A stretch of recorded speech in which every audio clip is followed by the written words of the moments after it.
আসসালামু আলাইকুম চাচা। ওয়ালাইকুম আসসালাম।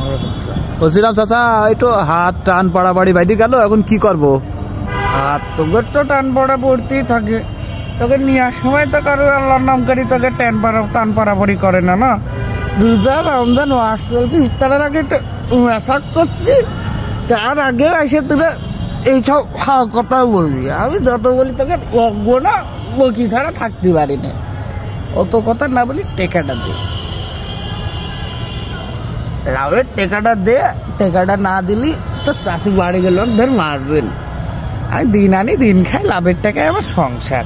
এটা তোরা গরিবের পেটে লাথি মারিস না, জানিস এই রমজান মাসে আল্লাহ পাক গরিবদের জুলুম অত্যাচার সহ্য করে না। তোরা এই গরিবের পেটে লাথি মারিস না, আমার লাভের টাকাটা তোরা দিতে। আমার এখানে বসলাম 10 মিনিট সময়, বাড়িতে নিয়ে আয়।